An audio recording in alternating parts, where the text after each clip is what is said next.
அண்ணா அறிவாலயத்தில் இரண்டாவது நாளாக திமுக தேர்தல் அறிக்கை தயாரிக்கும் குழுவினர் தொழில்துறை சங்க பிரதிநிதிகளுடன் கருத்து கேட்டு வருகின்றனர். அதன் நேரலை காட்சிகளை தற்போது பார்க்கிறோம். கூடுதல் விவரங்களோடு செய்தியாளர் பாரி கார்த்திக் இணைப்பில் இருக்கிறீங்க. முழு விவரங்களை வழங்கலாம். வணக்கம். திமுகவினுடைய தேர்தல் அறிக்கை தயாரிக்கும் குழுவினர் இன்று இரண்டாம் நாளாக சென்னை அறிவாலயத்தில் பல்வேறு தொழில்துறையை சார்ந்த சங்கங்கள் மற்றும் அவர்களுடைய பிரதிநிதிகள் கருத்துக்களை கேட்டு வருகிறார்கள்.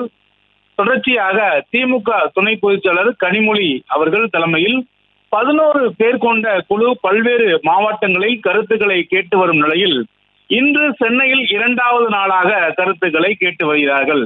உரிமைகளை மீட்க ஸ்டாலின் குரல் என்ற தலைப்பில் நாடாளுமன்றத்தில் ஒலிக்க வேண்டிய தமிழகத்தின் கருத்துக்கள் என்ற தலைப்பில் பல்வேறு தரப்பினரையும் கருத்துக்கள் கேட்டு வருகிறார்கள். அதன் அடிப்படையிலே இன்றைய தினம் அரசு ஊழியர்கள் சங்கம், ஆசிரியர்கள் சங்கம், தமிழ்நாடு சிறு குறு தொழில் முனைவோர் உற்பத்தியாளர் சங்கம், அதே போல சிஐஇ உள்ளிட்ட 30க்கும் மேற்பட்ட சங்கங்களின் பிரதிநிதிகள் இந்த கருத்து கேட்பு கூட்டத்தில் தங்களுடைய கருத்துக்களை தெரிவித்து வருகிறார்கள். குறிப்பாக பல்வேறு தொழில் முதலீட்டு சங்கங்கள், அதே போல தொழிலாளர் சங்கங்கள் என அனைவருமே தங்கள் கருத்துக்களை தெரிவித்து வரும் நிலையில் அந்த கருத்துக்களின் அடிப்படையிலேயே திமுக வருகின்ற 2024 நாடாளுமன்ற தேர்தல் அறிக்கையை தயார் செய்திருக்கிறது. இதற்காக தமிழகம் முழுக்க இருக்கக்கூடிய அனைத்து தரப்பு மக்களையும் நேரில் சந்தித்து அவர்களுடைய கோரிக்கையை பெற்று அதன் மூலமாக திமுக தன்னுடைய தேர்தல் அறிக்கையை தயாரிக்க இருக்கிறது. அதன் அடிப்படையில் தான்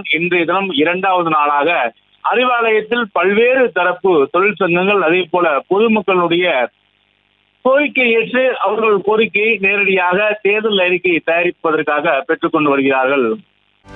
செய்திகளை உடனுக்குடனும் துல்லியமாகவும் தெரிந்து கொள்ள சப்ஸ்கிரைப் பண்ணுங்க.